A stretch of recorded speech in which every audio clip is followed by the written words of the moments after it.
ఆరాధ్య దైవము నీవేనయ్యా, ఆశ్చర్యకరుడవు నీవేనయ్యా.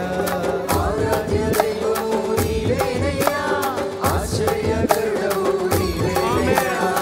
ఆరాధ్య దైవుడవు నీవేనయ్యా, ఆశ్చర్యకరుడవు నీవేనయ్యా. ఆరాధ్య దైవము నీవేనయ్యా, ఆశ్చర్యకరుడవు నీవేనయ్యా. నీవేనయ్యా నాకు నీవేనయ్యా, నీవేనయ్యా నాకు నీవేనయ్యా. నీవేనయ్యా నాకు నీవేనయ్యా, నీవేనయ్యా నాకు నీవేనయ్యా. నిన్ను స్తుతించిన చాలు నా బ్రతుకులో, నిన్ను పొగడిన చాలు నా గుండె గుడిలో. యేసుక్రీస్తు ప్రశస్త నామంలో ప్రియులందరికీ శుభాలు. మార్కు సువార్త మనం ధ్యానం చేస్తున్నాం. మరి రోజు మార్కు సువార్త 6వ అధ్యాయం 14వ వచనం నుంచి మనం విందాం.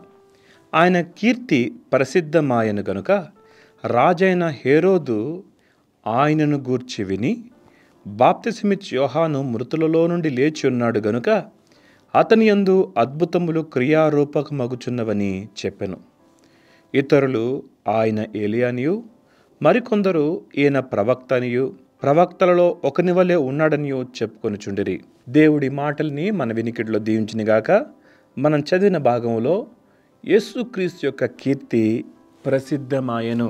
గలిలయ ప్రాంతంలో ప్రారంభించబడిన ఆ సువార్త కొంచెం కొంచెము విస్తరిస్తూ చుట్టుపక్కల ప్రాంతాలు దెకపోలి, గలిలయ, యూదయ, ఆయన కీర్తి సిరియా దేశం వరకు కూడా విస్తరించిందని బైబిల్ గ్రంథంలో మనం చూడగలం. సో యేసు ప్రభు కీర్తి విస్తరించటం వలన గొప్ప గొప్ప వారు కూడా యేసు ప్రభు యొక్క కార్యాల గురించి విన్నారు. వారిలో ఒకడు హేరోదు. హేరోదు గురించి మనము గడిచిన దినాల్లో మనం విన్నాం. బైబిల్లో హేరోదు ఒక్కడే లేడు. మొదటి హేరోదుని గనుడైన హేరోదు అని పిలిచారు. యేసు ప్రభు ఆయన బాలుడిగా ఉన్నప్పుడు గనుడైన హేరోదు మనకి బైబిల్లో కనిపిస్తాడు. ఆ తర్వాత యేసు ప్రభు ఐగుప్తు నుండి ఆయన నజరేతు అనే ప్రాంతానికి తీసుకురాబడ్డాడు. అప్పుడు గనుడైన హేరోదు చనిపోయాడు. ఆ తర్వాత అతని సంతతి వారు, ఆయనకి 3 కుమారులు. ఒకడు చతుర్థాధిపతి అని హేరోదు అని, ఆ తర్వాత అర్కేలా అని, తర్వాత ఫిలిప్పు అని, ఈ 3 కుమారులు. ఈ 3 కుమారుల్లో ఫిలిప్పు ఒక్కడే మంచి సాక్ష్యం గలవాడిగా మనకి బైబిల్లో కనిపిస్తాడు. సరే, ఇప్పుడు ఇక్కడ మనం గమనిస్తే రాజైన హేరోదు, ఈ హేరోదు ఇతడు చతుర్థాధిపతి అని హేరోదు అని కూడా అంటారు. ఈయన బాప్తిస్మిచ్చు యోహాన్ని చెరసాల్లో వేయించి అతని తలను శిరశ్ఛేదం చేయిస్తాడు. యోహాను మరణానికి కారణమయ్యాడు ఈ హేరోదు. సో ఈ హేరోదు యేసు ప్రభు గురించి విని ఏమంటాడంటే, బాప్తిసమిచ్చు యోహాను మృతులలో నుండి లేచున్నాడు గనుక అతని యందు అద్భుతములు క్రియారూపమగుచున్నవని చెప్పెను. ఈ హేరోదు ఎక్కువగా అద్భుతాలు, సూచనలు, మహత్కార్యాలు వీటిని ఎక్కువగా ఇష్టపడేవాడు. అద్భుతాలు చూడాలని ఆరాటపడేవాడు. బైబిల్లో మనం గమనిస్తాం, యేసుప్రభు ఎన్నో అద్భుతాలు చేశాడు. కాబట్టి యేసుప్రభుని ఒకానొక సందర్భంలో చూడాలి అనుకున్నాడు. బహుశా యేసుప్రభు ద్వారా ఇన్ని అద్భుతాలు జరుగుతున్నాయి అంటే చనిపోయిన యోహానే మరలా యేసుప్రభులా కనబడుతున్నాడేమో అని ఈ హేరోదు అనుకున్నట్లుగా మనం గమనిస్తాం. యేసుప్రభు గురించి ఆయా ప్రజలు ఆయా విధాలుగా అనుకుంటూ ఉన్నారు ఆనాటి దినాల్లో కూడా. ఈ హేరోదేమో ఈయన బాప్తిస్మిచ్చు యోహాను చనిపోయి మరలా బ్రతికాడు అన్నాడు. యేసు ప్రభు గురించి సిమియోను భక్తుడు ఒక మాట చెప్తాడు. ఈయన వివాదాస్పదమైన గుర్తుగా ఉంటాడని సిమియోను ప్రవచిస్తాడు. ఒకసారి ఆ వచనాన్ని మీకు జ్ఞాపకం చేస్తాను. లూకా సువార్త 2వ అధ్యాయంలో సిమియోను అనే వృద్ధుడు యేసు ప్రభు గురించి చెప్తూ ఒక మాట అంటాడు. ఆ మాట చదువుతున్నాను చూడండి. లూకా సువార్త 2:34. సిమియోను వారిని దీవించి, ఇదిగో అనేక హృదయాలోచనలు బయలుపడినట్లు ఇశ్రాయేలులో అనేకులు పడుటకును తిరిగి లేచుటకును వివాదాస్పదమైన గుర్తుగా ఈయన నియమింపబడి ఉన్నాడు. వివాదాస్పదమైన గుర్తుగా ఉన్నాడు. యేసు ప్రభు నేటికి కూడా వివాదాస్పదంగానే చాలామంది యేసు ప్రభుని చూస్తున్నారు. ఈ యేసు ప్రభు గురించిన సువార్త విశ్వసించే వారికి శక్తి, విశ్వసించని వారికి అది వెరితనంగా ఉంటుంది. కానీ యేసుక్రీస్తును విశ్వాసం ఉంచిన వారికి నిత్య జీవము, అది దేవుని శక్తి అని దేవుని వాక్యంలో మనం స్పష్టంగా గమనించగలం. గమనించండి, హేరోదు యూదుడు కాదు. హేరోదు అతడు ఎదోమీయుడు. ఎదోము అంటే ఏశావు సంతతివాడు. రోమీలు యూదుల మీద పెట్టకుండా ఎదోమీయుడిని యూదుల మీద అధికారిగా పెట్టినట్లుగా మనం గమనిస్తాం. ఎదోమీయుడు యూదులంటే అంత ఇష్టపడేవాడు కాదు. తాను అధికార దాహం గలవాడు. మొదటి హేరోదు అలాగే ఉన్నాడు, ఈ తర్వాత హేరోదు కూడా అలాగే ఉన్నాడు.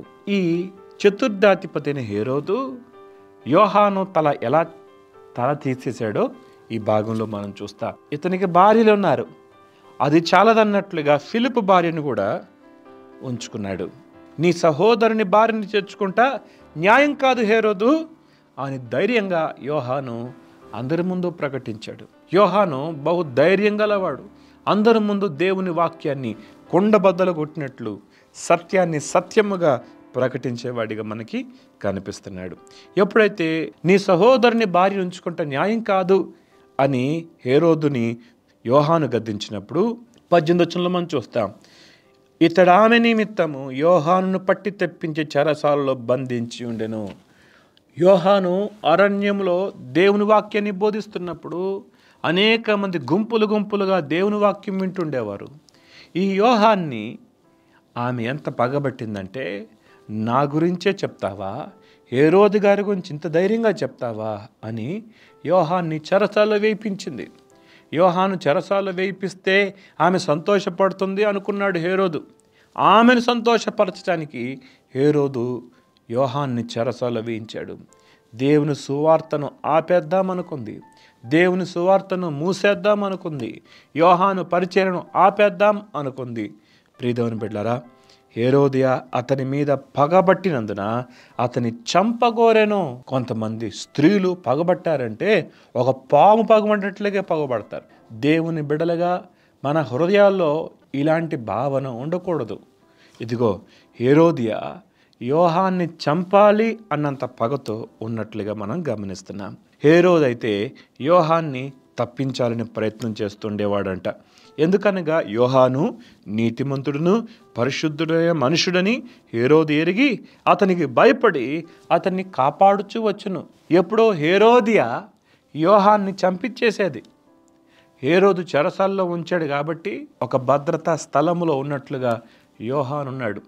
యోహాన్ అంటే ఎంత పగబెట్టుకుందో ప్రియదేవుని బిడ్డలారా, దయచేసి గమనించండి. తల్లులు మన బిడ్డల్ని ఎలా పెంచాలో ఇక్కడ మనం నేర్చుకుంటున్నాం.